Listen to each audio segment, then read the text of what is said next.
Saudara, seorang pelajar SMK Negeri 1 Sidoari di Kabupaten Nias Selatan, Sumatera Utara meninggal dunia diduga karena dipukul oleh kepala sekolahnya.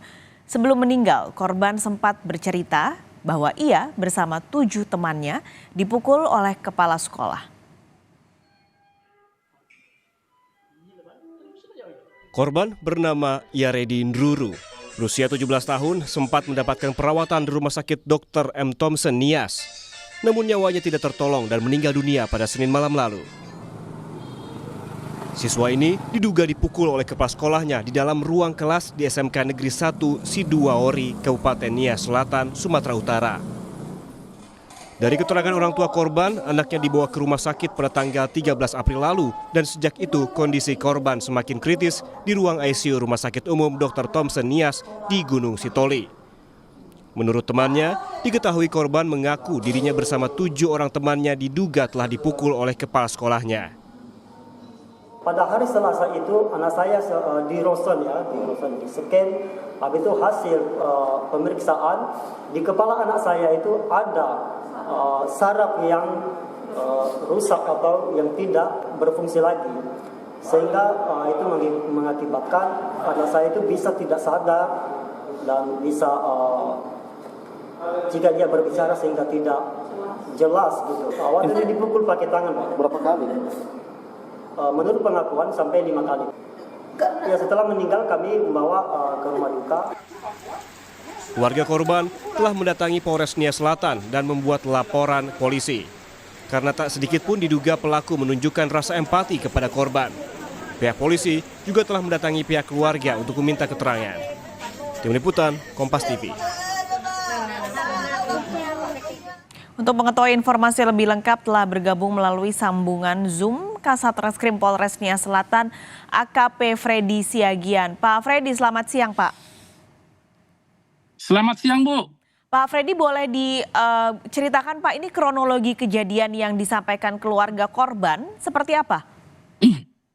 Siap, Bu. Mohon izin. Jadi bahwa pada tanggal 23, tepatnya hari Sabtu, 23 Maret 2024, bersama 7 orang siswa dipanggil oleh kepala sekolah atas laporan dari sekretaris kecamatan yang di mana tempat itu tempat mereka berpraktek sekolah.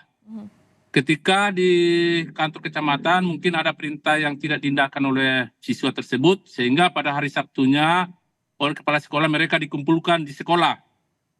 Kemudian mungkin diberikan semacam pembinaan dengan cara memukul-mukul kepala ke seluruh 7 orang siswa tersebut, termasuk korban mendapatkan pukulan sebanyak 5 kali. Setelah itu, pada hari Seninnya dan Selasa, korban masih sekolah. Namun pada hari Rabu sampai dengan tanggal 9 April, korban tidak tahu kabar apa sakit apa tidak. Jadi tanggal 9 mereka membawa korban ke Rumah Sakit Thompson, Gunung Sitoli untuk melaksanakan pengobatan. Demikian, Bu.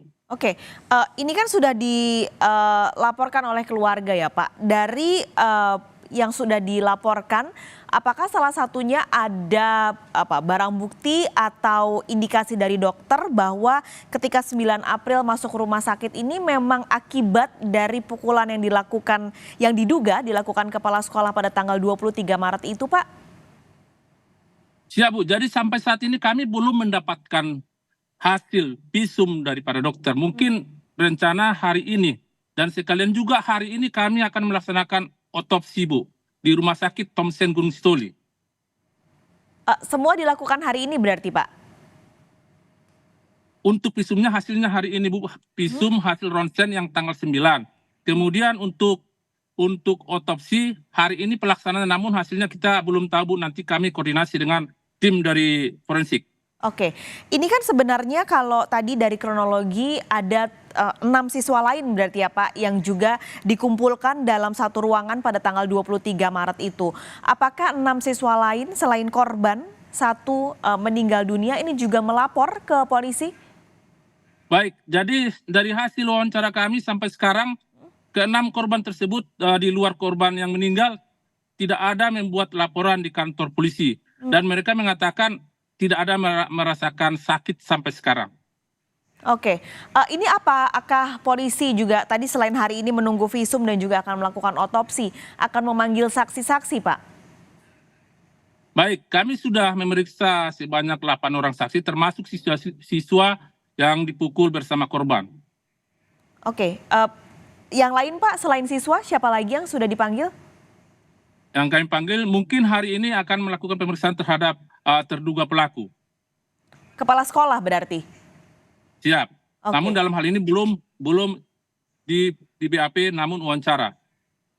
Baru dipanggil untuk pemeriksaan, belum BAP, dan baru hari ini berarti ya Pak untuk pemeriksaan kepala sekolah. Selain siswa, adakah saksi lain Pak yang juga sudah dipanggil oleh polisi? Yang kami panggil masih dari pihak keluarga dan pihak guru yang pada saat itu memang ada saat di tempat kejadian. Oke, apa berarti dari siswa, 6 siswa sudah dipanggil, keluarga juga sudah, dan rencananya hari ini kepala sekolah akan dipanggil. Berarti apa lagi Pak dari polisi yang rencananya akan dilakukan setelah ini? Selain tadi Pak Freddy sudah mention soal otopsi dan juga pemanggilan kepala sekolah. Baik, jadi nanti kita menunggu hasil pertama visum kita belum dapat sampai sekarang, kemudian otopsi, dari setelah itu kita akan menggelarkan perkara ini untuk memenuhi alat bukti untuk meningkatkan dapat tidaknya ke penyidikan. Demikian. Kalau gelar perkaranya kapan Pak? Mungkin setelah kami mendapatkan hasilnya, Bu. Hasil dari otopsi dan juga pemeriksaan saksi berarti Pak? Siap. Oke, kalau barang bukti Pak, adakah yang juga diberikan mungkin oleh pihak keluarga kepada polisi saat melapor masalah ini? Sampai saat ini tidak ada kita dapatkan barang bukti karena mungkin ya dari mulai kejadian 3 minggu setelah itu baru dilaporkan. Ini juga tidak ada CCTV ya Pak di ruangan SMK tersebut? Tidak ada, Bu. Oke, jadi polisi juga tidak memegang barang bukti apapun ya Pak untuk laporan yang disampaikan keluarga? Siap, sampai saat sekarang belum. Oke, jadi kita nantikan Pak untuk hasil otopsi tentunya dan hasil visum untuk penyelidikan lebih lanjut dari kasus ini. Terima kasih AKP Freddy Siagian, Kasat Reskrim Polres Nia Selatan sudah berbagi siang ini di Kompas Siang. Sehat selalu Pak. Siap, terima kasih Bu, terima kasih.